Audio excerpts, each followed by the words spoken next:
Bueno, la palabra es el Ricardo.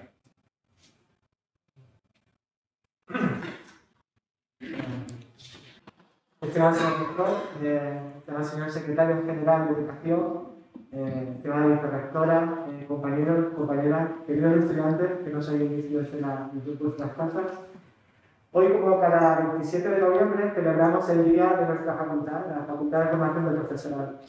Este año, de un modo bastante diferente al que nos hubiese gustado hacerlo, pero sin duda, hoy más que nunca, tenemos la obligación de reivindicar de forma clara y decidida la crucial importancia del trabajo que maestras, maestros, educadoras y educadores realizan todos los días para construir nuestra sociedad. Por eso, hoy quiero dedicar mis palabras a todas y todos los docentes y educadores que durante estos largos meses de pandemia siempre han estado ahí. Siempre han estado creando oportunidades para aprender pese a las tremendas dificultades con las que nos ha tocado vivir. Han pasado casi 3 meses desde que comenzamos este nuevo curso y creo que debemos sentirnos bastante satisfechos, ya que a día de hoy toda nuestra actividad docente se ha desarrollado sin grandes incidencias. Esto, sin duda, es fruto de un esfuerzo colectivo, tanto a nivel organizativo por parte de la universidad y de su equipo de dirección, como de docentes, estudiantes y personal de administración y servicio de la facultad, que están siguiendo de forma admirable todos los protocolos sanitarios implementados y que sin duda requiere un esfuerzo adicional en nuestro trabajo diario. La reducción de aforos y la puesta en marcha de un modelo mixto de docencia en algunos de nuestros cursos ha permitido bajar la presión de nuestro centro, que este año cuenta con cerca de 2.100 matriculados, facilitando que la docencia prosiga según lo establecido en los planes docentes, aunque las adaptaciones metodológicas obligadas por esta nueva situación. En este sentido, no se nos olvida la enorme responsabilidad que tenemos como facultad en formar a las futuras maestras y maestros y a los futuros y futuras educadoras sociales. Nuestro trabajo, pues, no debería ser otro que el de propiciar el mejor de los aprendizajes, las metodologías docentes más eficaces y las estrategias curriculares y pedagógicas más adecuadas, pero sobre todo deberíamos ser capaces de contagiar a nuestros futuros docentes la importancia de conseguir que nadie quede atrás y que todas las niñas y niños que pasen por nuestro sistema educativo sean capaces de desarrollarse plenamente durante su etapa formativa. Por eso espero que más pronto que tarde podamos volver a la ansiada normalidad y retomar la totalidad de la presencialidad en nuestras aulas y así poder recuperar la funcionalidad de nuestros espacios y de este modo ofrecer a nuestros estudiantes la calidad formativa que se merecen. Querido rector, agradezco enormemente que nos estés acompañando en este día del centro. Creo que a pesar de las circunstancias es importante transmitir cierta idea de normalidad. Antes de nada, quiero reconocer en nombre de la facultad el tremendo esfuerzo que habéis hecho para sacar adelante el curso 19-20 y la puesta en marcha de este curso 20-21. Nos queda la esperanza de que la situación sanitaria solo puede ir a mejor y que más pronto que tarde todos podamos retomar las actividades que nos hemos marcado como objetivo en nuestras vidas. Cuando todo pase, creo que ha llegado el momento de revisar el futuro de nuestros estudios, con el objeto de poder ofrecer una mejor formación y una formación actualizada a los tiempos que corren. Debemos encontrar un equilibrio que nos permita atender de una forma más adecuada a los estudiantes y que el profesorado pueda aplicar en nuestras aulas todas las innovaciones docentes que poco a poco están revolucionando las formas de enseñar y aprender. Esto sin duda pasa por la revisión a la baja de nuestros ratios. Estoy seguro que coincidiremos en que esto no es posible poner en marcha estas nuevas metodologías con un ratio tan elevado. Es decir, no se trata de tener muchos titulados, sino de tener buenas maestras y maestros. No olvidemos, y perdóname que sea repetitivo, que aquí estamos formando a los docentes de mañana, a las nuevas generaciones de maestras y maestros. Querido secretario general de Educación, le doy la bienvenida a la facultad y agradezco que hayas podido compartir este día con nosotros. Como sabes, durante estos últimos años hemos tenido la oportunidad de trabajar de forma conjunta y de hacer posible diferentes proyectos que están facilitando la conexión entre la escuela y la facultad. Creemos esencial mantener esta conexión y colaborar para que la formación inicial de docentes que se lleva a cabo en nuestras aulas sea acorde a las necesidades que tenéis como consejería. Me gustaría aprovechar la ocasión para daros la enhorabuena por el impulso en la innovación educativa que está implementando la consejería en los últimos tiempos. Destaco el programa Muélete, Centros que Aprenden Enseñando, por no olvidar los proyectos de innovación educativa que son un auténtico referente para alcanzar todos los retos a los que la escuela se enfrenta cada día. En este sentido, les reitero nuestro interés de colaborar con estas iniciativas y que la facultad sea ese punto de unión tan necesario entre la formación inicial del profesorado y su posterior ejercicio. No puedo terminar sin agradecer a la consejería la nueva edición del programa Docentes que Asesoran, que estamos ya en la tercera edición, y consiste en que docentes en ejercicio vienen a nuestras aulas para compartir sus experiencias con nuestros estudiantes. Sin duda es una vía de colaboración que está demostrando ser de gran interés para nuestro alumnado porque año tras año se agotan todas las plazas que ofertamos de este programa. Así que le aprovecho para dar las gracias por esta colaboración. Hoy, como fue nuestra intención desde que comenzamos esta andadura, queremos seguir siendo un referente fundamental en la formación inicial de profesores, de profesionales de la educación en nuestra nación. Queremos seguir ofreciendo nuestra colaboración a las distintas administraciones y gestores para la mejora de la formación continua y especialización de los profesionales de la educación. De la misma manera que sigue siendo nuestra intención fomentar y desarrollar iniciativas que promuevan temas sociales imprescindibles en la educación, como son la igualdad de género, la educación medioambiental, la educación para el desarrollo, la formación intercultural, entre otros. Igualmente, queremos seguir participando activamente en la vida social y cultural de nuestra ciudad y de nuestra comunidad autónoma, a través de cuantas iniciativas y proyectos podamos aportar o nos sean demandados, ya que la universidad debe ir de la mano de las instituciones, de la familia y de la sociedad en general. Hoy también, como viene ya siendo tradición, haremos entrega de la 21ª edición de la distinción honorífica María Antonia Fuerte Rodríguez, la que fuera docente y directora de esta facultad y escuela durante mucho tiempo.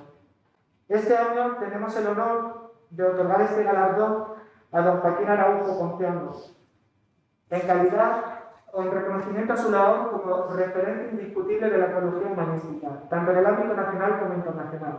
Además, nos honra que Joaquín pueda impartir su lecciones del paisaje hoy con nosotros. Queridos estudiantes que nos estáis siguiendo desde vuestras casas, os quiero transmitir mi agradecimiento por vuestro trabajo diario, por vuestra adaptación a los tiempos que nos vienen acompañando.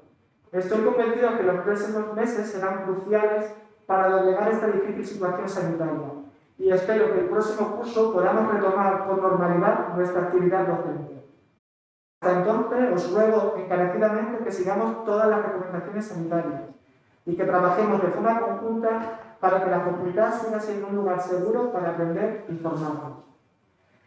Queridos compañeros profesores y personal de Administración y Servicio, os agradezco sinceramente vuestro trabajo diario y compromiso con el centro y su alumnado, más aún en estos últimos meses que ha supuesto un esfuerzo adicional. Precisamente por ello mi agradecimiento ha de ser doble, por vuestra actitud colectiva y por vuestro esfuerzo. Quiero agradecer especialmente a las compañeras y compañeros que han formado el equipo directivo del centro por su disposición y su responsabilidad, así como su esfuerzo y compromiso por la gestión. Sin olvidar, por supuesto, a los antiguos directores y decanos que ahora más que nunca me constan que intentaron conseguir siempre lo mejor para nuestro centro. Finalizo mi intervención agradeciendo en mi nombre y en el de todo mi equipo vuestra presencia en este acto, tanto presencial como a la distancia, y deseo que entre todos podamos construir una facultad que contribuya a ofrecer un mejor servicio a nuestros estudiantes y las mejores condiciones de trabajo a nuestros compañeros y compañeras. Muchas gracias.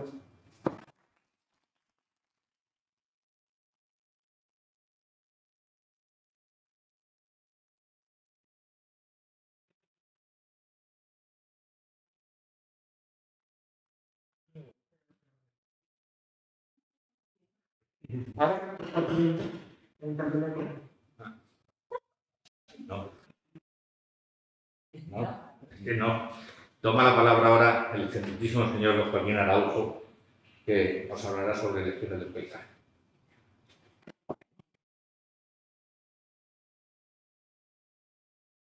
Buenos días, muchísimas gracias en esta ocasión multiplicadas porque no solo tengo el honor de compartir lo que forma la columna vertebral de 50 y tantos años de activismo directo en defensa de la naturaleza, de proximidad y vecindad con los mejores paisajes del viejo mundo y fundamentalmente con lo que tiene un entronque absolutamente diáfano con los propósitos de este campus universitario, de la tecnología en general, y es que creo que estamos necesitando cada día con una mayor urgencia el desmantelar la cantidad de falsas verdades, de medias mentiras, de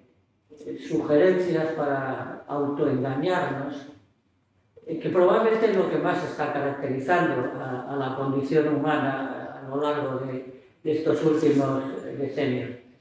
Siempre hemos tenido una extraordinaria habilidad para mentir, de hecho somos la única especie viviente, y con un potencial tan extraordinario para esa doble función de intentar engañar a los demás y a los demás, pero sobre todo a nosotros mismos. Parece en estos momentos en que se tiene un auténtico odio a la verdad en las esferas de los grandes poderes de este mundo, todo lo que se haga a través de la formación, de poner en el lugar que es literalmente un auténtico buque de salvación, que ahora que estamos viendo todos los días que hay que ir a rescatar náufragos de uno de los más dolorosos procesos que están en la actualidad golpeando a la humanidad, pues pensemos que simplemente el conocimiento y sobre todo el conocimiento que parte de las enseñanzas que la realidad pone a nuestra disposición. Y la realidad es la naturaleza, la realidad es el paisaje, la realidad los ciclos esenciales, los procesos ecológicos, eso es la realidad. Pues probablemente el que estemos zarandeados por una extraordinaria incapacidad para reconocer que lo que necesitamos es que gobierne nuevamente la sensatez a bordo del conocimiento, pues estamos en el lugar en el que se trabaja a favor de esta idea. Es una especial alegría estar aquí en el día del patrón de los maestros, en realidad, el patrón del eslabón que, como casi en paralelo con lo que está sucediendo con la sanidad, porque sí, hemos estratificado mucho, hemos invertido mucho en jerarquías y en superestructuras, y resulta que sigue siendo esencial el encuentro, ¿no?, entre los niveles más convencionalmente democráticos, más convencionalmente populares, ¿no? El maestro es el eslabón verdadero para que la mentira no siga avanzando por los derroteros que en estos momentos lo hacen. Y por tanto, pues mi felicitación por este patrón, por este día, y no digamos por lo que significa dedicar la vida a lo que más puede ayudar a la vida en estos momentos, que es precisamente un correcto conocimiento, una feliz interpretación de cuál es nuestro papel en este momento histórico, y no digamos si somos capaces de vincular eso con esa rama de la que yo me siento más próximo. Me preguntan mucho qué es lo que soy capaz de hacer, y digo, yo soy simplemente un intermediario, un traductor simultáneo entre lo que la naturaleza me enseña y lo que propongo a la sociedad que se incorpore a su propia apreciación, tanto sentimental como evidentemente intelectual de la realidad. En este sentido, no puedo por menos que partir de lo que sugiere un poco el título. La palabra paisaje es de una tan extraordinaria plurisemántica, ¿no? Tiene tal cantidad de acepciones que probablemente nos desborda de entrada. Por tanto, pues, podríamos decir que casi todo es paisaje. Ahora mismo también podríamos decir que aunque pronto estemos en un interior, cosa que siempre es una grave falta contra la realidad, tendríamos que ser capaces de acordarnos que algunas de las más lúcidas mentes de la historia del pensamiento pues, han mantenido con especial radicalidad algo de lo que ya sé que es muy provocativo, pero algunos lo defendemos porque tenemos la suerte de vivir más tiempo al aire libre que bajo techo, ¿no? Por tanto, es eso de desconfía de cualquier idea que se tenga bajo techo. Esto lo dijo Nietzsche, que era un precioso y enloquecido personaje, pero que cuando uno analiza el camino por el que está transitando ahora la sociedad y nuestra especie, pues probablemente no estaba muy desacertado. Desde luego Nietzsche se equivocaba en muchísimas cosas que le han hecho famoso, pero también acertó en un buen puñado de las mismas. Todo es paisaje. El paisaje ha sido abordado desde todas las especialidades del conocimiento. Prácticamente no hay una rama ni científica ni humanística que no tenga algún punto de encuentro o desembocadura con las nociones casi inabarcables, insisto, de paisaje, y que, curiosamente, la que más nota uno la ausencia es la que para mí es más importante, probablemente por el privilegio que me asiste de ser parte de un paisaje durante, bueno, pues el 80% de mi vida. He sido parte de un paisaje muy vivo, muy locuaz, muy bello y muy pedagógico. las Villuercas en Extremadura, no solamente aportan una de las mejores dietas visuales, sino que es un oasis de silencio, es un oasis de libertad, es un oasis de serena capacidad de hacer preguntas y que el paisaje intente responder. Hay paisaje urbano, hay paisaje industrial, hay paisaje agrario, hay paisaje histórico, hay paisaje cultural, hay paisaje tal. Y curiosamente se nos escapa por esa aturdida y casi azacanada forma de estar en el mundo, que el paisaje es fundamentalmente algo tan aparentemente sencillo, pero tan olvidado que realmente espanta que hayamos podido llegar a esta situación. Fíjense, el paisaje es vivirlo. Pero bueno, todo el mundo vive un paisaje, claro. Es que estamos viviendo realmente. Estamos viviendo incluso como parte de la historia de la vida, como seres biológicamente activos. Estamos viviendo realmente la vida. Esta es probablemente la gran pregunta que se aborda con muy pocas contundencias en la actualidad. Pero claro, es que vivir, está muy claro que se puede decir que es inexorable y que es lo que más nos importa, es nuestra principal potencialidad, pero claro, que ha conseguido esta civilización de la prisa, de la urgencia, de la acumulación, del amontonamiento, del ruido, de los venenos circulando en la absoluta totalidad de los encuentros con el paisaje. Es más, paisaje es vivirlo, pero ahora cuando vives el paisaje no escapas de todas las contundentes formas de contaminación. Es tremendo, porque toda contaminación, y esto debería ser materia prima de toda pedagogía, es algo que empieza con la ignorancia.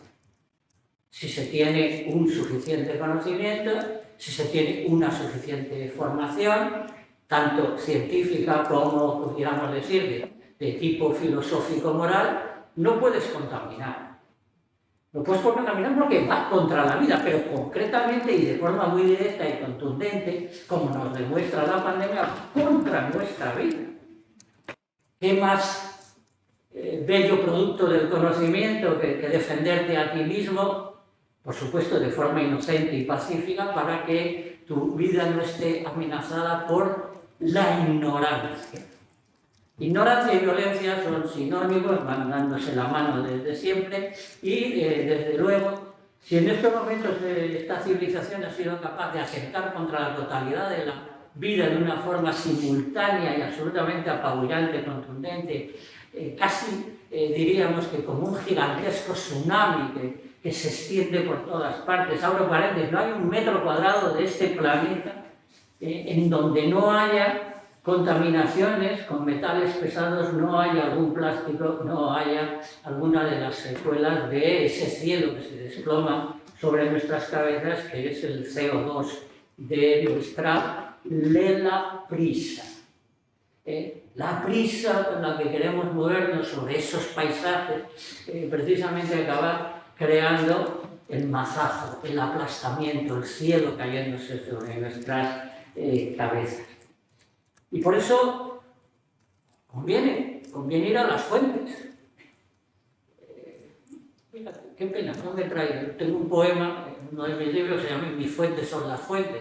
Como soy periodista, supongo que entendéis todos el doble sentido, especialmente lúcido, de la fuente es lo que te informa, que la fuente también es ese principio de todo el circuito de la vida, que es donde emana el agua para que todo lo demás sea posible, ¿no? Bueno, pues eso es lo que tenemos que ser capaces de encontrar en el paisaje. Si el paisaje es vivirlo, el paisaje es convivir. Convivir con la fuente de todas las fuentes, convivir con la fuente de todos los conocimientos, convivir con la fuente de todas las sensibilidades, de todo el posible sentido que se le puede dar al mismo acto de vivir, de aprender, de comunicar y de, en la medida de lo posible, pues ser capaces de disfrutar de eso que ahora mismo está tan amenazado. Por tanto, el paisaje, y fíjense ustedes, la pequeña especie de reiteración, ¿no?, de términos que sería completar la definición de paisaje. Yo tuve la oportunidad de ponerlo, ¿no?, en uno de mis libros, que era, fíjense usted, el paisaje es la vivaz vivencia convivencial con la vivacidad. Bueno, y esto es una especie de locura de utilizar 4 veces un derivado de la palabra. Es que es así. Si es vivirlo, pues es una vivaz vivencia. Tienes que hacerla desde tu condición de ser biológicamente, bueno, para empezar, somos biológicamente muy parecidos al resto de lo viviente, que es otra de las cosas que se nos quiere olvidar. Otro paréntesis. Apenas se hace hincapié que todo lo que consideramos esencial, y sobre todo en momentos de crisis sanitaria como la que estamos viviendo, todo lo que consideramos imprescindible era tal como es antes de un solo pensamiento, antes de una sola emoción, antes de un solo recuerdo, antes de la palabra, antes de la historia. Y que además el periodo en el que sí que hemos conseguido una fabulosa y torpe emasculación de todo lo que vive alrededor nuestro a bordo de esas realidades, del pensamiento, de las emociones, de los recuerdos, resulta que nos ha tendido una extraordinaria trampa, porque nos ha llevado a la más que peligrosa segregación del entorno, de la vivaz vivencia convivencial con la vivacidad. Si queréis, la segunda parte de la frase más conocida de la historia de la filosofía, escrita por españoles y que casi nunca se cita, es la verdaderamente importante. Todo el mundo sabe quién dijo aquello: yo soy yo y mi circunstancia. Eso lo sabe todo el mundo, pero casi nadie sabe que la segunda parte de esa frase: y si mi circunstancia no se salva, yo no me salvo. Es que esa es la historia que tenemos que poner a disposición de nuestras aportaciones, precisamente para que nuestro conocimiento, nuestra aparente forma de interpretar la realidad no se convierta exactamente en una apisonadora destructiva de esa realidad. Absolutamente fundamental todo lo que se pueda aprender desde algunos de los presupuestos básicos de todos los campus universitarios del mundo. Insisto en la idea que se gobierne contra el conocimiento científico como se está gobernando en casi todos los esquinazos del planeta, que se gobierne en contra de las advertencias de la sabiduría humana y no digamos en contra de las advertencias silenciosas de la propia natura, de la propia historia de la vida, de la propia biosfera. Eso es absolutamente terrible. Pero lo que sí que todavía es más escaso, y esto es una de las cuestiones que, bueno, a mí me conmueve por el lado un poco dramático de la realidad, es que no hayamos sido capaces de entender que si todo lo que conocemos y aportamos para precisamente el control, porque eso es lo que decía el famoso Bacon, ¿no? Nosotros necesitamos controlar la naturaleza, controlamos la naturaleza a bordo del conocimiento científico, del conocimiento y tal. Resulta que la verdadera vacuna para que eso no se convierta en lo que se ha convertido. Y es que hay que tener en cuenta una realidad, no tenemos que estar esperando ningún colapso, el colapso ya está. El colapso del entorno está completamente instalado en los paisajes. Los que tenemos la inmensa suerte de convivir con amplias superficies de naturaleza en bastante buen estado de conservación, también estamos contemplando a diario los síntomas los síntomas de la muerte.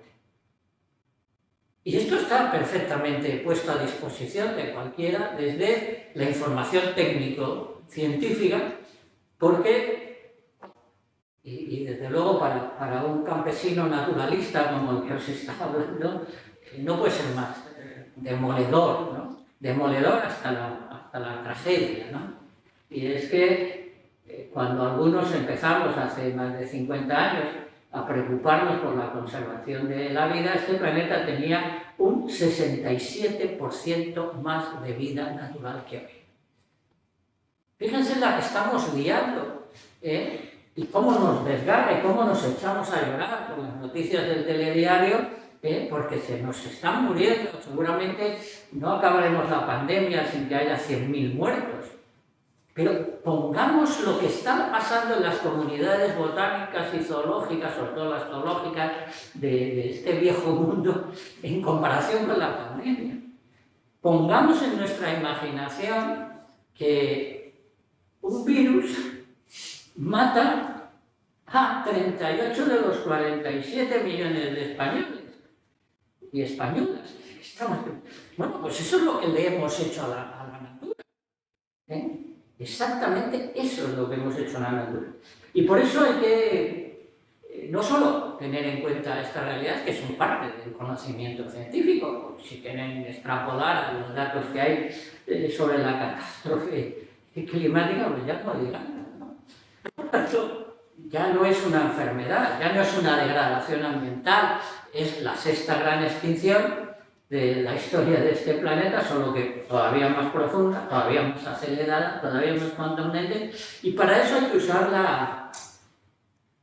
una vacuna, que curiosamente existe. Y es precisamente el conocimiento de lo que ese conjunto extraordinariamente fascinante con su complejidad, que es la propia biosfera funcionando, es la que propone algo que pasa demasiado inadvertido. Y que lo puedo resumir perfectamente en una preciosa apreciación, muy intuitiva, muy anterior a la sensibilidad ecológica o a la educación ambiental, es de Juan Ramón Jiménez. Y dice textualmente: observar los fenómenos naturales es el principio del conocimiento. Es el principio para encontrar en ellos un manantial inagotable de normas para el espíritu.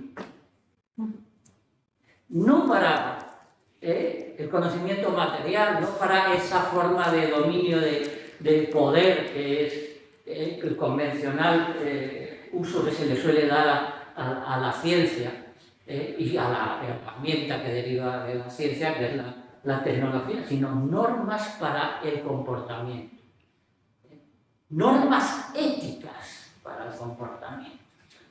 Y por tanto, esta es la faceta que debemos de explorar con mayor intensidad, es a la que algunos hemos dedicado la vida, pues se ha dicho de paso, ¿no? Y que no dejamos pasar una oportunidad de intentar aportar, ¿no? Cosas tan absolutamente convencionales y sencillas. ¿Alguien ha visto algo de la naturaleza azacanado? ¿Alguien lo ha visto? Yo no conozco a nadie, y por supuesto estos ojos que han tenido la suerte de casarse, de esa fecundación permanente que es la contemplación, que es precisamente uno de los placeres más hermosos y más gratuitos y más completos que te puede dar la condición de ser. Yo jamás he visto a ningún elemento de la naturaleza tener prisa. Y curiosamente nosotros estamos destruyendo, estamos procediendo a la demolición del mundo a bordo de la prisa.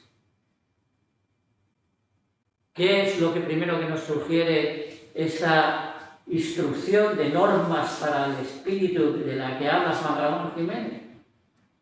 Pues el tiempo ajustado a la necesidad del uso del tiempo, la correcta administración del tiempo, un uso no dramático del tiempo, la bendita y sabia lentitud. Pues esto es una de las cosas que teníamos que tener a disposición, porque la catástrofe climática, una parte de las enfermedades mentales, una parte de los problemas derivados del amontonamiento tienen una relación con esto. Y esto en la naturaleza no sucede, ¿no? Por tanto, es una de las primeras lecciones del paisaje.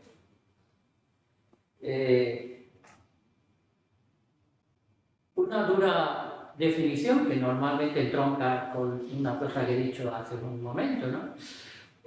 Si toda contaminación empieza en la ignorancia, las consecuencias de esa ignorancia inexorablemente violenta se acaban depositando en nosotros mismos como un bucle. La mejor forma de entenderlo, tuve la oportunidad de desplegarlo el otro día en un programa de radio, es la contaminación acústica, que es una de las secuelas del ruido. En la naturaleza no hay ruido. Puede haber un determinado momento de estruendo, cuando el huracán, cuando la cascada, cuando esas, pero precisamente es una de las cosas en las que también he tenido la fortuna de dedicar mucho tiempo. Yo soy técnico de sonido, he grabado miles de horas de los conciertos de la naturaleza, de las sonatas del bosque, y lo tengo muy claro, ¿no? El ruido es contaminación que una vez mana de la prisa, invariablemente acompañada de la estúpida comodidad para acabar en nuestros tímpanos. Por tanto, somos vertedero. Nosotros, los seres humanos, nos hemos convertido en el emisor de las basuras, pero nos convertimos en los depositarios de esa basura cuando infringimos esa ley no escrita, que es la de no tener prisa. O si quieren, está escrita en los paisajes. El que no tengamos que ponernos a disposición, como hemos puesto a disposición nuestros cuerpos y nuestras sensibilidades, a disposición de la tecnología. En vez de ser los usuarios que controlan la tecnología, hemos acabado creando lo del sirviente de Joseph Losey, aquella fabulosa película, en que el mayordomo acababa siendo el que controlaba todas las voluntades de su aparente patrón, ¿no? Esta es una historia tan absolutamente trágica que la soberbia arrogante, supremacista de esta civilización tendría que pensárselo dos veces. Al final, que hemos conseguido ser los esclavos de nuestras propias tecnologías, de nuestras propias urgencias, de nuestras propias comodidades, ¿no? Servir al sirviente. Pues para ese viaje, menudas alforjas, ¿no? Por tanto, el asunto es empezar. Ya sé que es una terminología provocativa, pero ¿qué es lo que queremos con una pedagogía mental, con una educación para la convivencia con la vida? ¿Qué es lo que queremos desde un pacifismo activo? ¿Qué queremos desde la sostenibilidad o la economía circular? Pues precisamente eso, un movimiento de liberación, pero no de liberación concreta, como los 8.000 movimientos de liberación que ha habido en la historia de la humanidad y sobre todo en los 2 últimos siglos. Es un movimiento de liberación de la propia vida, es un movimiento de liberación de la propia belleza, es un movimiento de liberación de lo esencial y de lo que preferimos. Esto es fundamental, porque esta es la interferencia que viene desde el lado al que yo pertenezco profesionalmente. Esta es la interferencia que viene de las pantallitas, que viene de los medios de comunicación. Esta es la interferencia que viene de los estímulos rutilantes, de la fugacidad del propio periodismo, de la fugacidad de un conocimiento muchas veces dramáticamente especializado en tan minúsculas porciones de la realidad que al final se convierte. Es que pensemos que cada día sabemos más y cada día la ignorancia gobierna más. De esta contradicción también hay que librarse. También es un movimiento de liberación de la verdadera sabiduría. Y también la natura nos puede ayudar a que las normas para el espíritu que sugería Juan Ramón Jiménez se pongan a disposición de nuestra propia libertad. Creo que una de las cosas más geniales que se han escrito, no me canso de citarla porque creo que tienen un poder de visualización y de interpretación correcta extraordinaria. Es aquello que dijo Albert Camus, ¿no? El hombre es el único ser vivo que mata lo que prefiere, que destruye lo que prefiere. Y ahora es contundente. ¿Hay alguien que prefiera menos vida a más vida? ¿Hay alguien que prefiera lo sucio, lo ruidoso, lo contaminante, lo venenoso, lo enfermo a lo saludable, lo bello, lo armonioso, lo libre? Pues es que realmente es un proceso de elección y esa es la gran tragedia. Y tampoco le dejo pasar oportunidad para decir que si eso es tragedia, todavía es mayor tragedia que solo seamos un verdadero exiguo, minúsculo grupo de humanos los que consideramos que eso es una tragedia. Por tanto, es una tragedia elevada a la enésima potencia, ¿no? Y por tanto también habrá que ir a las raíces de todas las cosas, al famoso Rizomata Pam de Empédocles, a buscar el verdadero sentido del conocimiento, de la sabiduría y de la propia vida. Entre las lecciones que nos pueden ayudar a que seamos otra vez libres, a que seamos otra vez generosos, a que seamos pacíficos, a que seamos convivenciales, está algo que es probablemente demasiado a contracorriente. Hay tantas cosas que se han convertido en el giro copernicano absolutamente contrario a lo que la natura quiere, lo que la vida propone, lo que preferimos, que a veces parece mentira, que dominen tanto esos contrarios.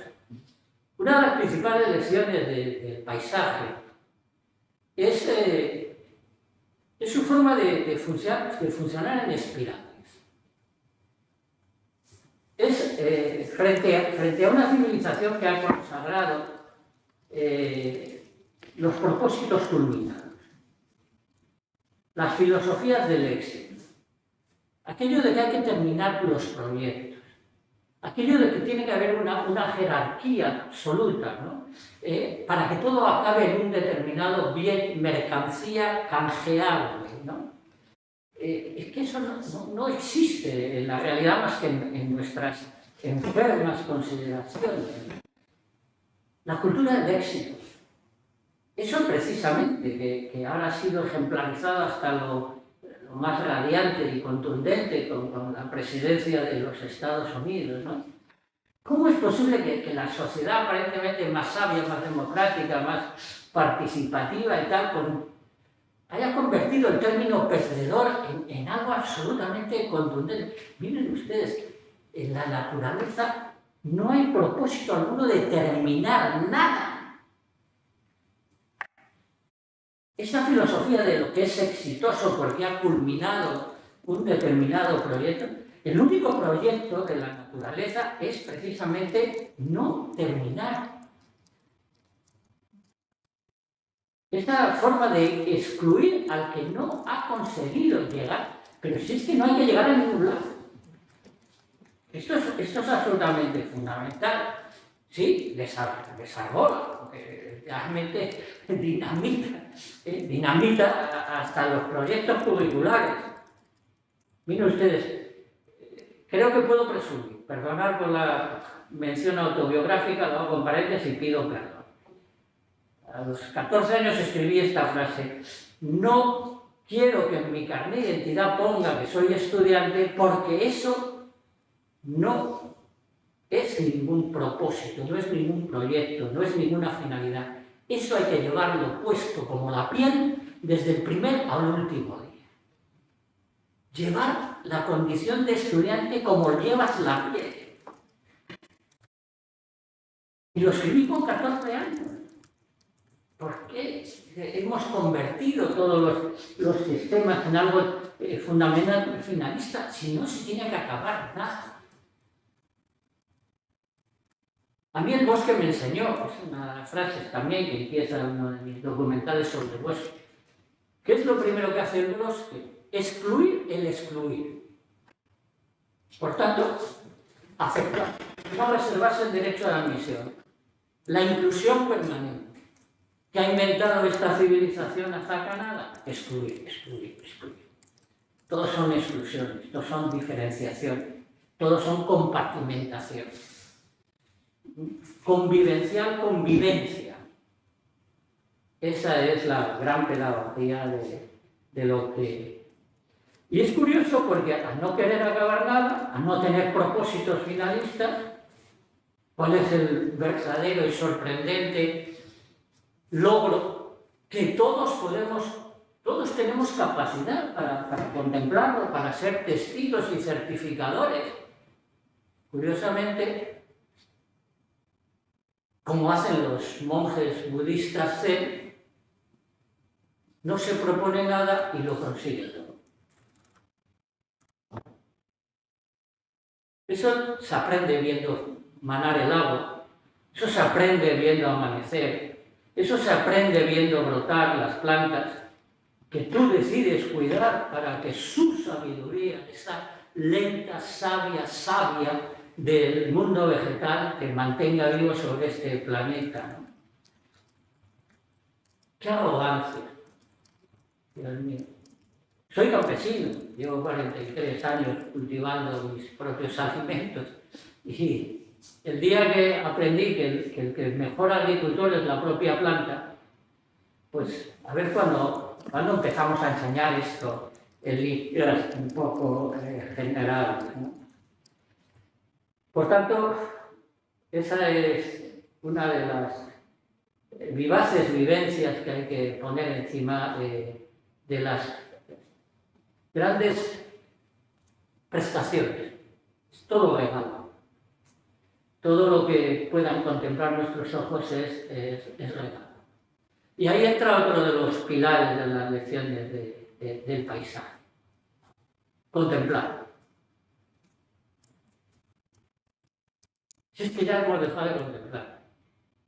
¿Qué porcentaje de ahora mismo de esta civilización, o si queréis, bueno, quizás considerar su conjunto, a lo mejor es un porcentaje un poco alto, pero cuántas personas ven amanecer y atardecer todos los días y dedican 5, 10, 15, 20 segundos a mirar la línea del horizonte cuando se acuesta con la luz o se despierta con la contemplar. Lo que hemos conseguido, y ya sé que es una terminología muy dura y creo que tiene una relación directa con los propósitos de la educación ambiental, es que hay que parar ya de esta ceguera. Saramago lo contó perfectamente bien en su manual de la ceguera, pero se puede ser un poquito más radicales porque es la realidad. Esta civilización ha decidido arrancarse los ojos.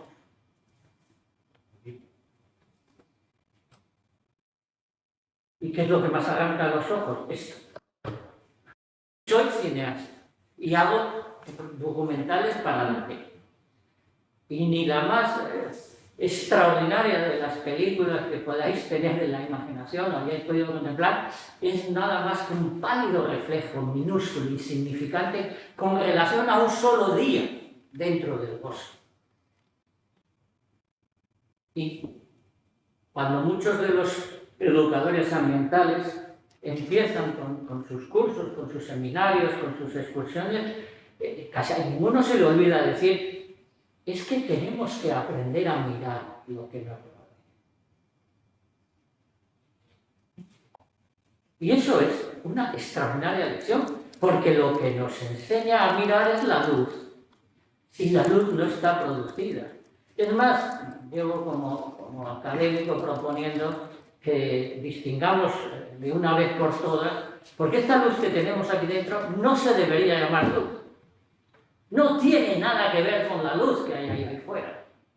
Son dos cosas tan absolutamente distintas que es un auténtico y pavoroso extravío. Si llamamos con una misma palabra a cosas tan distintas como la electricidad o la lluvia de miles de billones, de trillones y de cuatrillones de fotones que nos están proporcionando no solo la visión sino la vida, es que se nos equivocan las concepciones, se nos extravían los sentidos, ¿no? La lección primera del paisaje es enseñar a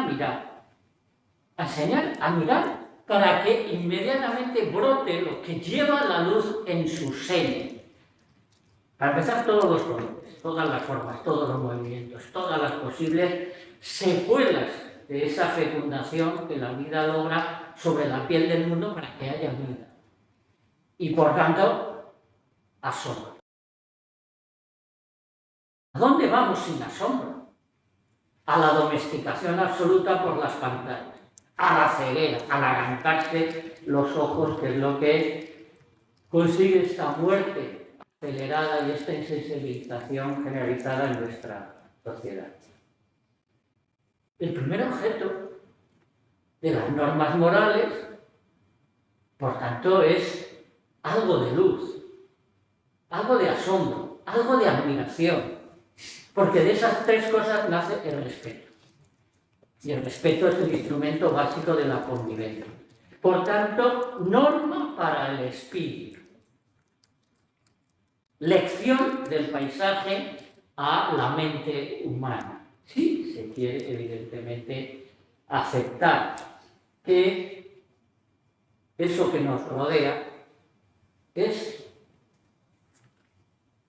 maestro y maestro. Por muchas más cuestiones. Desde luego no me voy a extender mucho más, pero ¿cómo no poder aportar, ¿no? Algo tan absolutamente fundamental como ese no racismo, esa absoluta pelea contra toda derivación xenofóbica, ¿no? La naturaleza es la inclusión, es la participación, es la no discriminación. Tenemos un serio problema, seguimos teniendo un serio problema. Hay demasiado supremacismo, incluso está rebrotando como una pandemia tan peligrosa como la vírica. Eso de que hay seres más importantes que seres humanos, más importantes que otros, que hay colores de la piel más importantes que otros, que hay localizaciones geográficas más importantes que otros. La escuela de no xenofobia, la escuela de no racismo, la escuela de la pacífica convivencia de todos con todos es también la naturaleza y fundamentalmente el bosque. Tengo una especial debilidad sobre lo que más he escrito, pensado y publicado, ¿no? Pero es extraordinariamente oportuno acordarse de que el bosque excluye el excluir, como he dicho hace un momento. Pero el bosque o el paisaje vivo es precisamente un extraordinario catedrático de todas las asignaturas juntas. Entre otras cuestiones, porque no quiere prescindir de ninguno de los elementos que vincula todo con todo. Todo tiene que ver con todo, todo tiene un principio en ese mismo ámbito, todo tiene un final para convertirse al instante siguiente en el principio. Y eso es una maestría absolutamente fundamental. Es la maestría de la circularidad, es la maestría de los ciclos abiertos, es la maestría de la espiral, que se puede recorrer en los dos sentidos sin cerrarse nunca. Es algo fundamental. Los procesos ecológicos esenciales son una espiral muy poquito abierta y que funciona en las dos direcciones. Es una escuela de no competitividad o anatema. Aquí se nos enseña a ser competitivos, se divisa al más alto, más fuerte, más rápido. Y resulta que verdaderamente se trata de ser capaces de aprender la gran lección que pisamos. Lo más importante que sucede en este planeta lo pisamos. Lo pisamos cuando caminamos por la pradera y por el bosque. Lo más esencial para la vida, la más importante lección del paisaje, es lo que sucede en el extremo de todas las raíces de buena parte de la armonía botánica. Es la alianza, es la asistencia mutua, es la cooperación, es la amistad entrañable, es el abrazo entre dos reinos de la vida, entre los hongos y las raíces de la planta, las micorrizas, la simbiosis de la simbiosis. Esa es la gran lección del paisaje, eso es lo que nos mantiene vivos. Eso es lo que todos somos, una derivación de ese verde que se nutre precisamente de una cooperación, no de una competitividad, no de una exclusión, no de una preponderancia o una supremacía. Se produce de una alianza. Por tanto, lección de pacifismo, lección de igualdad, lección de fraternidad, lección de buen uso de todos los potenciales básicos y recibidos.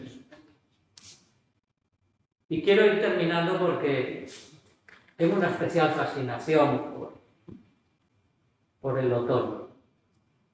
Es evidente que estoy en el otoño de mi vida, a lo mejor ya ha empezado mi invierno, pero conviene relacionar las cosas. Muchas veces nos subimos a una especie de distanciamiento. Lo importante es no mentirse, ¿no? Ojo, si ya que digo la palabra, qué lección tan importante la del bosque, qué lección tan importante la de las dehesas, qué lección tan importante la de estas serranías nuestras, ¿no? Que no mienten. Que no mienten. Todo es verdad bajo los árboles, decía la moneda. Qué necesidad de verdades tenemos. Pues, por tanto, es ampliable absolutamente el hecho de que la superación que necesita esta civilización es la de considerarse contraria a lo que precisamente le permite ser. Porque esta civilización, este sistema y esta cultura, en realidad, hace mentira que le llamemos cultura a cosas que son absolutamente anticonocimiento, anti-sabiduría, anti-pura filosofía moral, ¿no? ¿Cómo le podemos llamar cultura a algo que atenta contra la totalidad de la vida, contra la casi totalidad de la sabiduría que nos antecede y nos está manteniendo, sosteniendo y consistiendo? ¿Cómo podemos llamar cultura a lo que es manifiestamente inculto, porque no cuida de lo que nos rodea? Por tanto, está bastante claro que tenemos que ser capaces de abrir las puertas a esa extraordinaria capacidad de sugerencia, de proposiciones, de realidades, de belleza. Por tanto, también hay lecciones de armonía, también hay lecciones de estética, también hay lecciones de buen gusto, también hay lecciones de esencial supervivencia de lo esencial. Todo eso está en el paisaje. Y como no podía ser menos, en estos momentos, y como han venido, por suerte, refrescándonos la memoria, los más importantes ecólogos del presente, también la fuente de toda potencial salud. En estos momentos en que somos descaradamente el centro de la diana de la muerte, en estos momentos en que se nos ha informado de la extraordinaria y muy avanzada cosecha de muertes en la historia de la vida, que supone la sexta extinción, En estos momentos en que asoma por todas las líneas del horizonte la catástrofe climática, que todavía mataría más si se acaba de consumir, está y está matando, incesantemente matando, ¿no? Pues probablemente, una vez más, lo que más prefiere el ser humano es la salud. Y no hay salud ajena a la salud del paisaje. No hay una salud humana si no hay una salud del entorno. De esa ternura del entorno que nos sigue esperando con los brazos abiertos para que lo comprendamos, para que nuestra prodigiosa singularidad, que es una mente emocionalmente activa y reflexivamente potenciada, no se acuerde de que hay una fuente inicial de todo esto. Hay una sola salud sobre la biosfera. Hay que entender, ahora que algunos de nuestros parientes, amigos, conocidos, vecinos, se asfixian en las UCIs, hay que empezar a entender que nadie respira sin lo que el paisaje libera, sin esa transparencia que fabrican los árboles para nosotros. Por tanto, si vivir es convivir, el paisaje es la escuela de la convivencia esencial. Muchas gracias y que la vida os acompañe.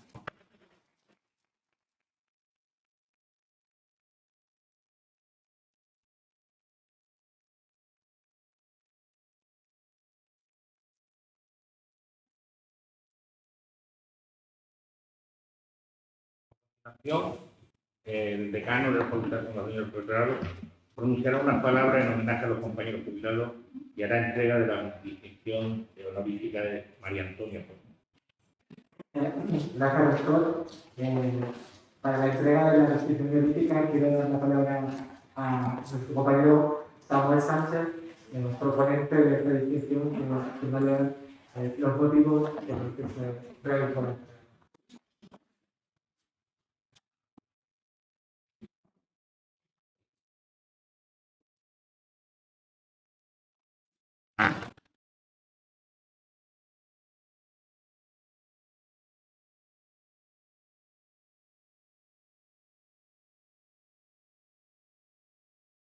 Buenos días, compañeros, compañeras,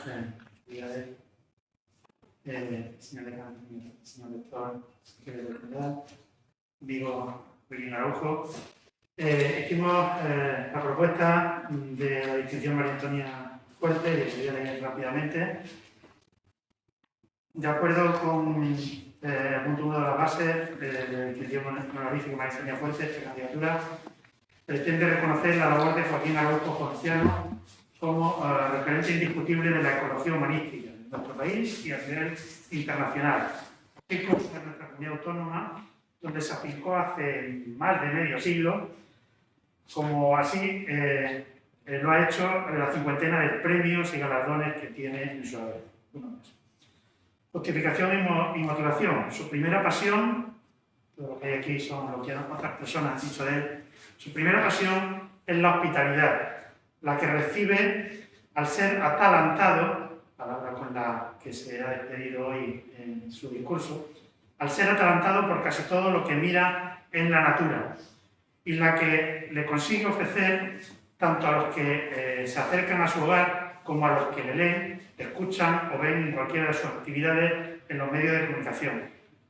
También intenta abrirse de par en par para que le entren por todos los sentidos los aromas del mejor huésped, la libertad, esa que se esconde por demasiado olvidada, donde nada puede ocultarse, al aire libre, al cielo abierto.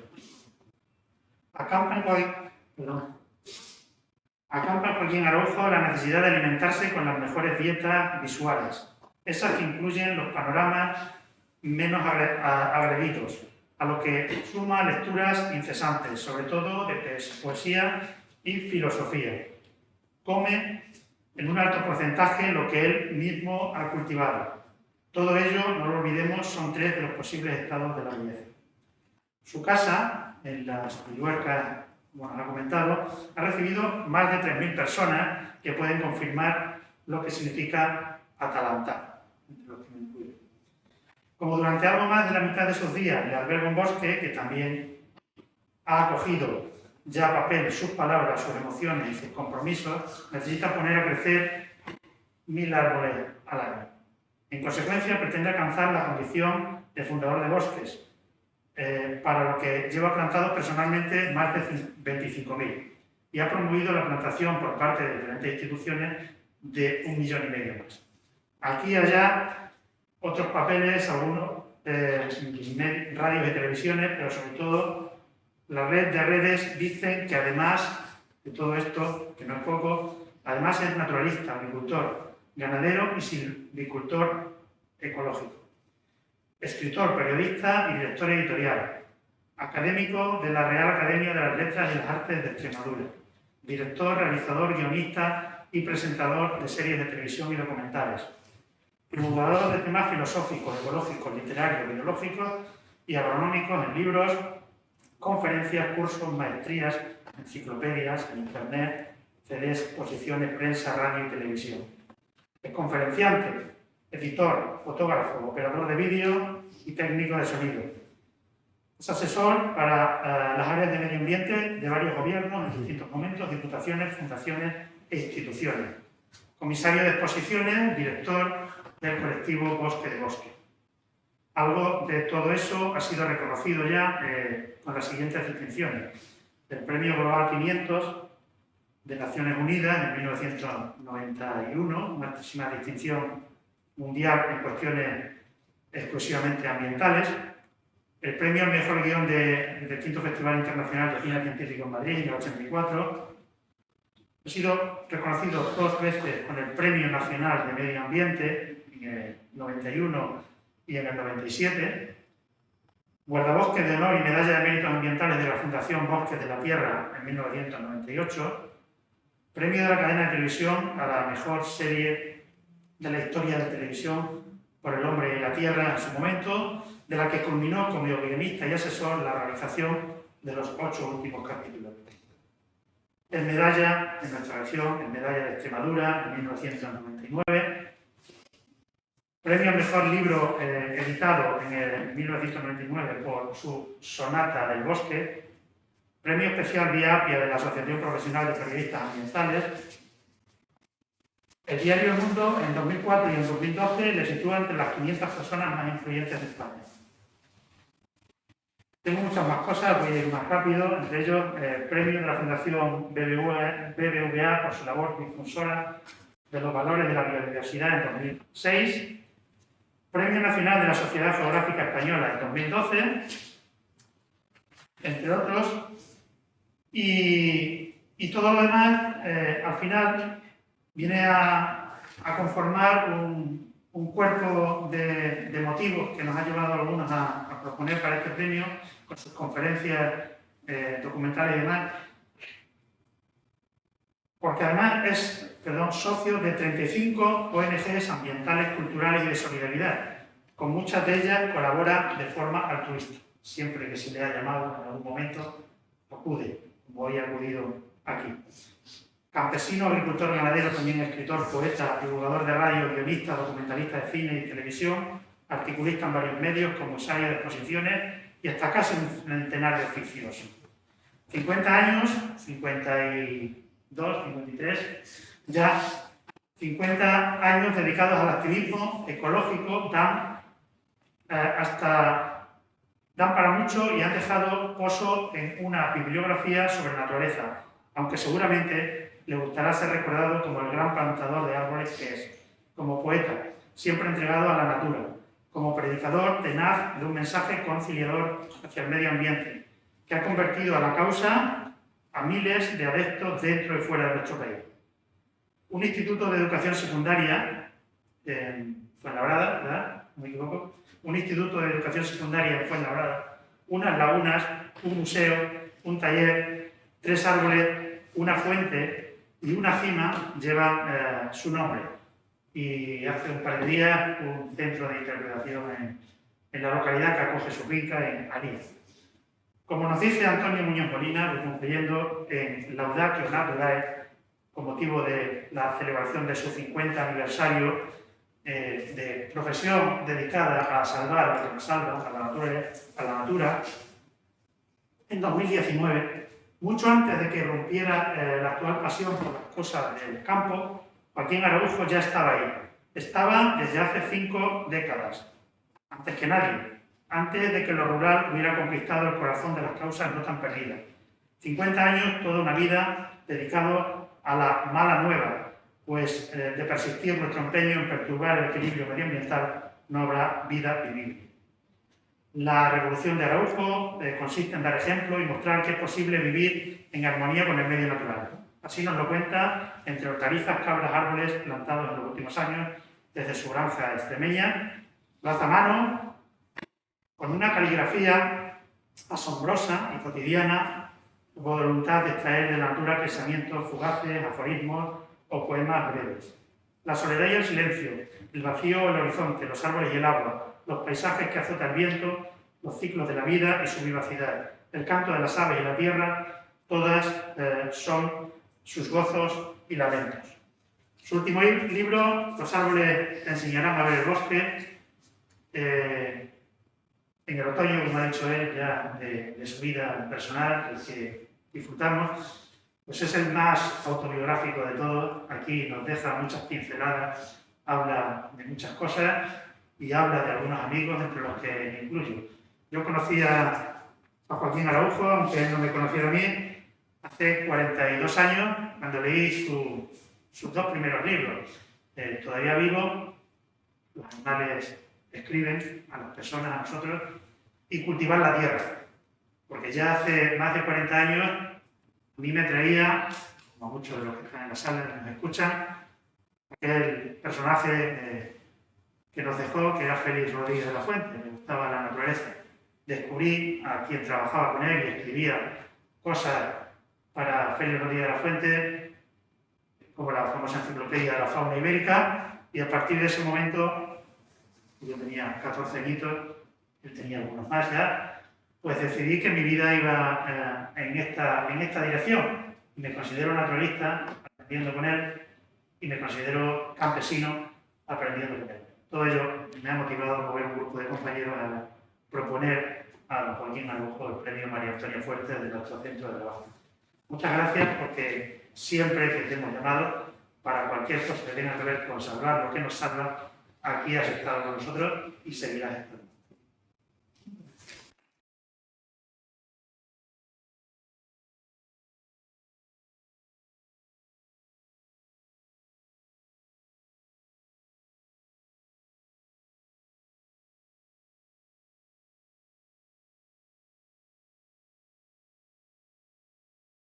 Diseñada por una de nuestras compañeras, así que el idioma con una réplica también del director.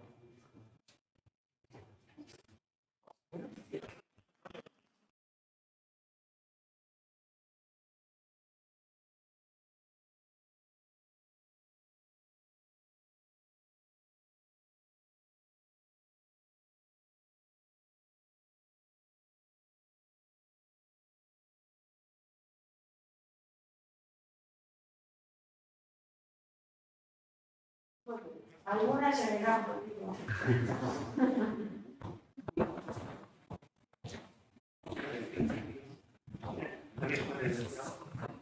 Nada, un minuto.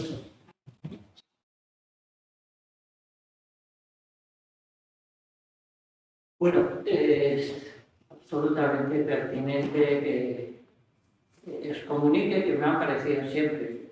Me regañaba Samuel el otro día. Yo creo que esto de los premios es una exageración ya. Porque voy a uno por año prácticamente, desde que empecé hace 52, ¿no? Y no sé por qué sois tan generosos, porque literalmente soy un afortunado, soy un privilegiado. Es que realmente este es uno de los otros sentidos de esta forma de entender las realidades, es que a casi todos los que les premian, y a veces los que tienen premios estratosféricos por cualquiera de las facetas de prestigio o económicas que conllevan, son personas que hacen lo que más les gusta, que disfrutan extraordinariamente, pues escribiendo, bailando, componiendo canciones o como yo, cantando algo. Es que realmente es un poco, es otro más de los sinsentidos. En cualquier caso, también hay que reconocer que son auténtica fertilidad. Para mí el proceso ecológico de la fertilidad natural es no solo otra gran maestra, la fertilidad de la tierra es una auténtica catedral de docencia, ¿no? Es una enseñante de primera categoría, pero sí, nos da fuerza, nos estimula, nos proyecta al compromiso irrenunciable y compensa a veces el que la ilusión en no pocas ocasiones se resienta, se tropiece, se sienta cansada. Mantener la ilusión en esta sociedad, en este momento civilizatorio, en esta auténtica catástrofe, casi todos los ámbitos de la propia sociedad, es bastante arduo, bastante difícil. Siempre he dicho que la naturaleza salva y que por eso algunos dedicamos nuestra vida, como ha recordado Samuel, a intentar salvar lo que nos salva. Y yo no puedo por menos que agradeceros porque hoy me dais otro punto de apoyo, me proporcionáis una tabla más de sostén de náufrago, un flotador, una palanca frente a la ilusión cansada, que es precisamente también otra de las formas de salvarnos, el que podamos seguir adelante sin desánimo, sin tirar en absoluto la toalla. La situación es tan dura que voy a terminar con una de mis, podríamos llamar casi sentencias, ¿no? Es tiempo de elegir. Jugamos a hacernos trampa, somos los clásicos que nos hacemos trampa incluso jugando al solitario, pero eso se ha terminado, ya hay muy pocas oportunidades de seguir escondiéndose ante lo que sucede. Hay que elegir entre ser transparencia o ser opacidad, hay que elegir entre ser manantial o ser desierto, hay que elegir entre ser bosque o ser ceniza. Ya no cabe el estar en las dos partes al mismo tiempo. Y si me habéis elegido a mí para este magnífico galardón, para este vínculo que aún sin ser en ningún sentido parte del sistema educativo, creo que he entroncado, ¿no?, colateralmente con todos los propósitos de todas las universidades y de toda la sabiduría humana y de todos los contenidos de todos los libros. Realmente hoy me salváis una vez más y me dejáis seguir eligiendo. Gracias por dejarme seguir siendo parte del bosque, seguir siendo parte de los manantiales, seguir siendo parte de la transparencia. Muchas gracias una vez más y otra vez que la vida nos ayude.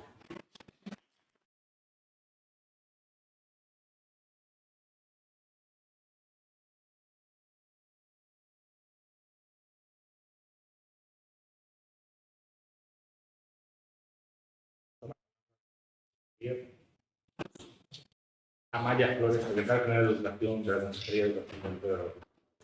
Muchas gracias.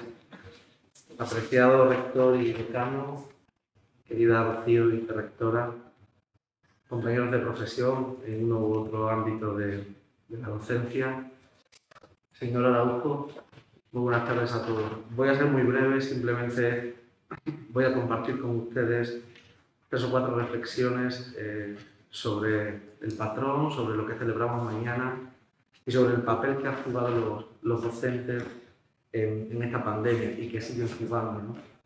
Pero antes, permítanme, señor Araujo, quiero darle las gracias y a su vez, y a la vez quiero decirle que voy a casa hoy con una nueva condena. Quiero darle las gracias porque durante su intervención ha hecho que me olvide de que tenía frío, de que estaba pasando frío en la sala. Y a su vez quiero decirle que ha despertado de nuevo en mí una profunda nostalgia por volver al aula. Es una especie también de bosque, ¿no? Y que me ha hecho recordar muchos de los asuntos sobre los que he reflexionado, no ahora que estoy de secretario general de Educación, porque yo sobre todo soy profesor de literatura. Y es que, lo decía el decano, ¿no? Hablamos de innovación y de metodologías activas, pero a veces la innovación no es más que volver a recuperar aquello que ha caído en desuso, como la retórica, como recuperar el valor simbólico de la palabra en el territorio mágico del aula, ¿no? Apostamos por una transformación digital del aula y, sin embargo, si la inspección educativa no hubiera contado con los 17.000 maestros y profesores que tiene el sistema educativo en la región, a lo mejor no hubiéramos podido garantizar el 100% del seguimiento educativo en casa de nuestros alumnos. Y más de uno se nos habría descolgado. Pero siempre hay detrás un maestro, que es la figura base, que llamaba por teléfono a la madre o al niño o a la familia que permanecían viviendo en una finca donde no tenían acceso a Internet, ¿no? Estamos en un cambio legislativo y después de tanta especialización se vuelve a hablar de un bachillerato general, se vuelve a hablar de un bachillerato en 3 años, se vuelve a hablar de un enfoque competencial de los currículos, se vuelve a hablar de una agrupación en ámbitos y no en materias. Y parece que volvemos de nuevo a la unión de todas las disciplinas. Parece que tenemos el reto, como decía el señor Araujo, de volver al origen, a la filosofía y letras, quizá, ¿no? ¿Por qué esta especialización absurda que ha hecho y que yo siempre he peleado que los alumnos buenos fueran a ciencia y por tanto que ya no optaran a magisterio, y que los alumnos, llamados así, a los que les costaba más el sistema educativo, un sistema educativo concreto y hecho para un determinado tipo de alumno, pues fueran a mixtas, a ciencias sociales, a humanidades en el peor de los casos, y con suerte hicieran magisterio. Es cierto que tanto la Facultad de Formación del Profesorado, tanto la Universidad de Extremadura como la Consejería de Educación y Empleo tienen que seguir estrechando lazos y tienen que seguir trabajando coordinadamente en un trabajo que el señor Araujo, sin hacer referencia, ha llamado circular, ¿no? Es decir, nuestro camino es un camino de ida y vuelta. Los docentes de la Facultad de Formación del Profesorado tienen que decirnos si el plan de formación es un plan interesante, si el plan de formación inicial está dando respuesta a sus necesidades, tienen que decirnos cuáles son los déficits que encuentran en sus alumnos, que nosotros como profesores de secundaria les enviamos un año tras otro. Y a la vez, nosotros tenemos que decirle cuál debe ser la orientación de los futuros maestros que pasado mañana, porque hemos tenido que haber un proceso de vistas extraordinarias y ahora mismo hay chavales de 23 y 24 años trabajando en nuestros centros educativos, tendrán que enfrentarse a una Extremadura del siglo XXI que tiene sus problemas estructurales, pero que a su vez tiene que seguir fomentando la competencia global, porque tiene que seguir conectando con el resto del mundo. Permítanme que haya hecho esta reflexión inicial, no tenía pensado hacerlo. Os agradezco a cada una de las personas que habéis intervenido los mensajes que habéis lanzado y que nos permiten a nosotros seguir trabajando en ese sentido. Y yo simplemente lo que quería hacer hoy era leer un pequeño texto que había escrito pensando en el papel que había jugado el maestro tanto en la pandemia como el que sigue jugando ahora cuando hemos vuelto a la presencialidad. Es un pequeño texto que he hecho para que mañana se publique en un diario de la región y que curiosamente, yo que soy un parramuniano nato, parte también de Albert Camus, que ha sido citado, y de cómo La peste ha vuelto a ser uno de los libros más leídos en Italia y en Francia, sobre todo en el primer confinamiento. Se titula Hoy empieza todo y les leo un fragmento simplemente. Ha habido en el mundo tantas pestes como guerras, y sin embargo pestes y guerras cogen a las gentes siempre desprevenidas, dice la peste del Berkami. Nadie entonces es capaz de imaginar hasta qué punto el mundo conocido, el que es familiar y genera nuestros hábitos, se vendrá abajo. La comunidad se enfrenta a lo horrible y a lo inesperado, y en el entorno más inmediato surgirán divisiones, sanos y enfermos, que provoquen inquietud y desasosiego, pero que también hacen emerger las luchas más profundas de los seres humanos. La grandeza del corazón del hombre frente a las actitudes egoístas de la gente y sus dramáticas consecuencias en una sociedad desquiciada. También a la escuela se le cayó de un día para otro su mundo querido. El maestro, cerca ya de alcanzar la cima de la montaña, tras escalar con la gran roca a sus espaldas desde el mes de septiembre, vio cómo ésta volvía a caérsele, brusca e irremediablemente, debiendo ser acarreada en una tarea nueva. Fueron los afectos y la entrega de los docentes los que permitieron sobreponerse a la comunidad educativa ante un destino que, como en el mito de Sísifo, nos devolvió al punto de partida. En esta ocasión, sobrecogidos y agotados frente a la titánica tarea de reconciliar a nuestro alumnado con el mundo que les estaba empezando a tocar a vivir. Conscientes ahora más que nunca de las carencias que arrastramos, hemos apostado por volver a las aulas y vencer al miedo, a sabiendas de que es más triste un maestro que no combate por un mundo mejor frente a sus alumnos que todas las pestes y las injusticias del presente. Hemos vuelto porque, más allá del método y de las herramientas digitales, levantarse por la mañana y llevar a los niños al colegio es crucial, no solo para enseñar a leer, sino para aprender a vivir. Se trata de que el aula sea el lugar en el que cualquier alumno deje de ser ignorado, el territorio donde cada mañana empiece todo. Se trata sobre todo de mirarlos, de escucharlos, de tender la mano afectuosa del docente, la misma que recordó Camus cuando le dedicó el Premio Nobel de Literatura a Germain, su maestro de primaria. Como Camus, es probable que tengamos que educar en la necesidad de fabricarnos una conducta guiada por normas y valores distintos, como si fuéramos el primer habitante de un mundo nuevo.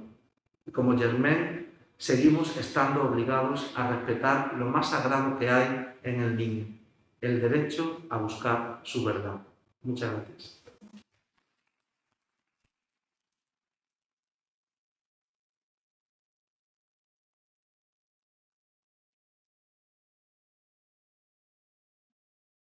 Yo creo que si digo buenos días y nos vamos, es el mejor momento de...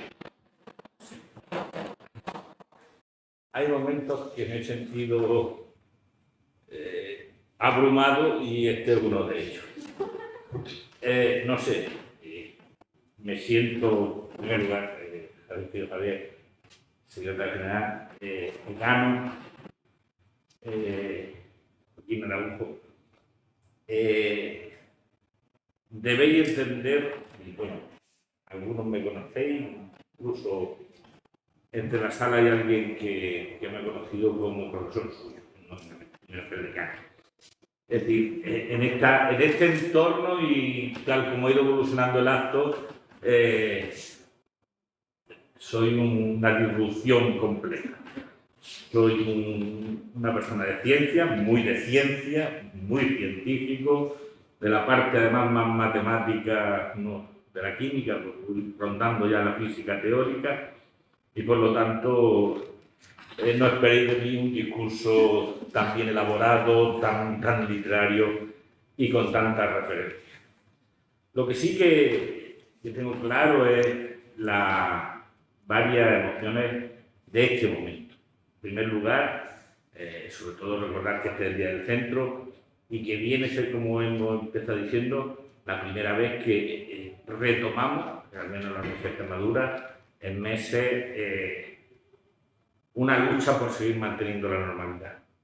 Por seguir luchando porque como institución y como universidad y como colectivo de personas nos esforzamos en intentar llegar a volver a eso que esta enfermedad, que como bien yo creo que Araujo y otras muchas, no hemos provocado nosotros mismos, nuestra propia gente.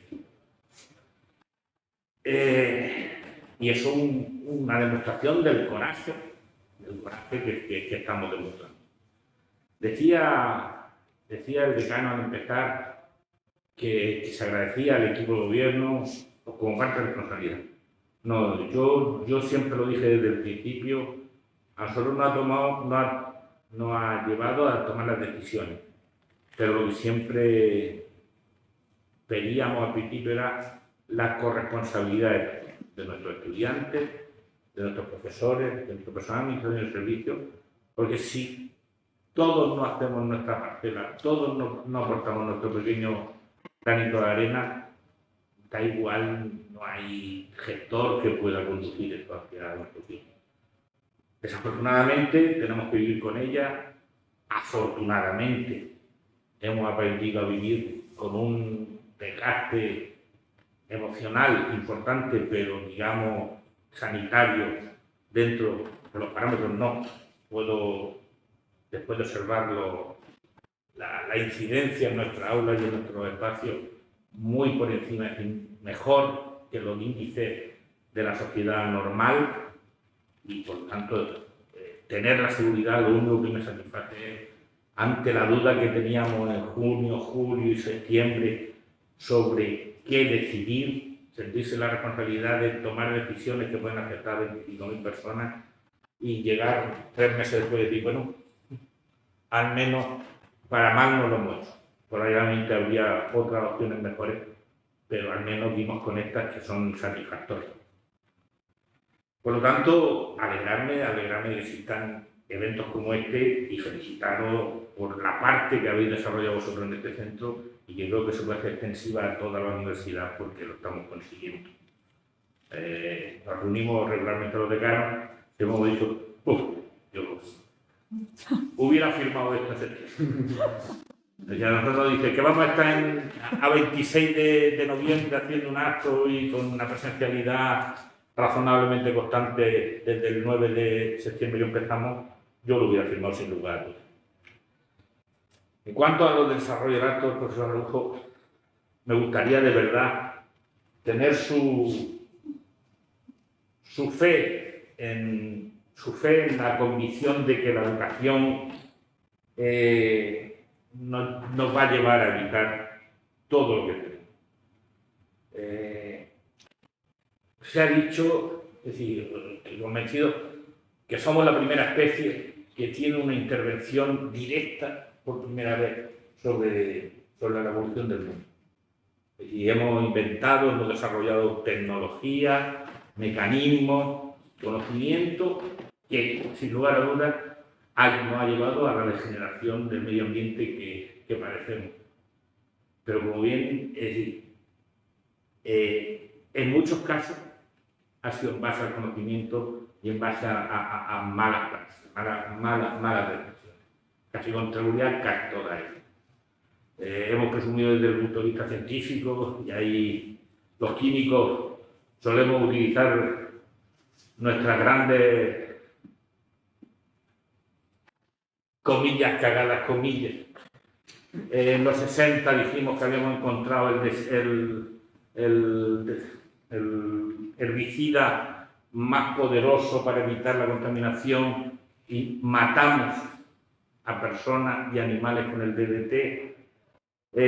Los 80, 90 dijimos que habíamos conseguido los compuestos más estables que evitarían cualquier tipo de contaminación y fueron los propelentes, los conocidos como TGC, y resulta que aquí nadie pensó que eso era un gas, eso subía a la alta atmósfera, se tropezaba con radiaciones ultravioletas y el ozono, que es una cosa que no necesitamos la humanidad para nada, simplemente para sobrevivir, pues nos lo cargamos en ese industrial.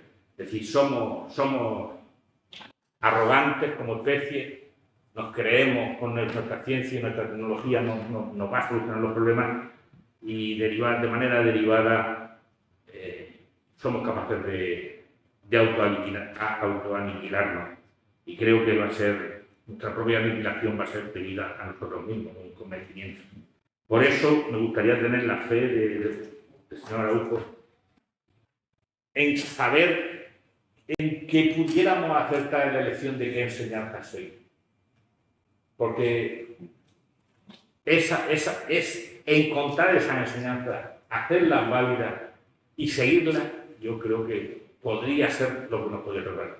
Pero creo que las otras lecciones que la humanidad, o las otras valores que la humanidad cogió, van a sobrepasar casi siempre a las que usted defiende y va a arrasar con nosotros.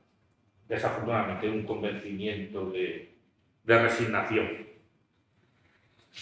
Poco más, no hemos entrado en decir que el discurso es tremendamente evocador, pero a la misma vez tremendamente pesimista si se mira desde el punto de vista de que la sociedad somos absolutamente estúpidos. La sociedad es totalmente estúpida. Por lo tanto, no quiero insistir en el pesimismo, volvamos a recuperar la alegría. Estamos celebrando el Día del Maestro. Mi latín es corto, muy corto. Soy de los que piensan, como salía en el libro El disparate cogito ergo sum, cogido luego soy, palabras dichas por nuestro Señor Jesucristo en el Monte de los Olivos. Pero no, eso, fuera la broma, es enseñar, enseñando se aprende. Eso es lo que la gran mayoría de vosotros, la gran mayoría de todos los que nos enfrentamos y nos metemos en un aula, disfrutamos, es decir, nos sentimos contentos de que enseñamos, intentamos implementar en nuestros alumnos conocimientos, estrategias, valores, y por lo tanto esas son los leitmotiv de toda persona que se dedica a la enseñanza. Y sobre todo en vídeo, porque se dice, como ha dicho el secretario general, ese planteamiento de los bachilleratos de los mejores capacitados hacia bachilleratos de ciencia, tecnología, y eso, sin embargo, yo reconozco que siendo un docente siempre me moriré pensando que es un orgullo que algo que os atribuye a vosotros y que forma parte de los alumnos y es que terminen diciéndote maestro. Eso es algo que poca gente consigue y cuando yo desearía al menos en un futuro lejano algo muy maestro. Por lo tanto, con ese término maestro, ese honor que significa serlo, doy por finalizado el acto, desear lo mejor por San José de Calafán, que tengamos muchas y normales celebraciones como esta y que al fin y al cabo volvamos a una normalidad normal, nueva ni vieja, normal. Gracias.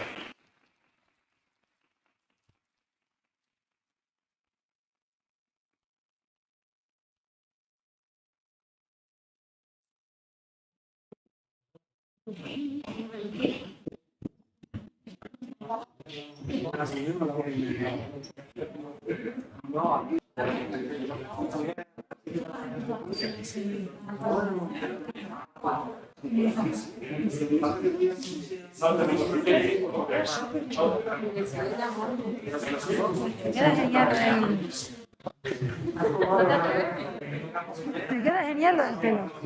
Joder, todo el día con la bolsa. Es que no todo. O sea, lo que pasa conmigo me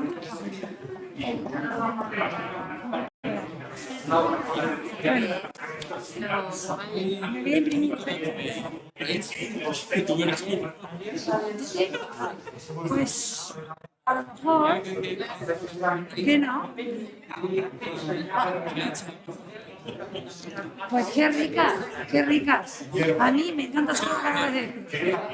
Todo lo que acabas de decir.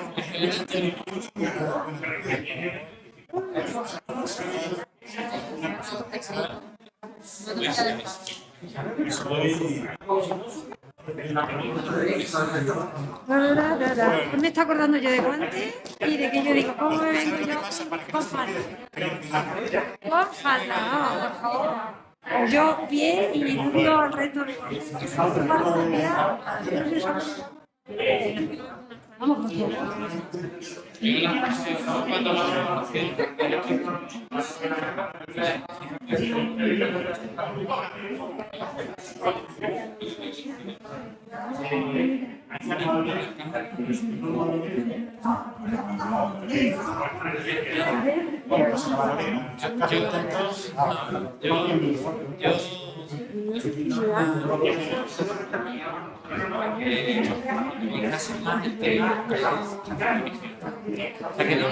Abierto.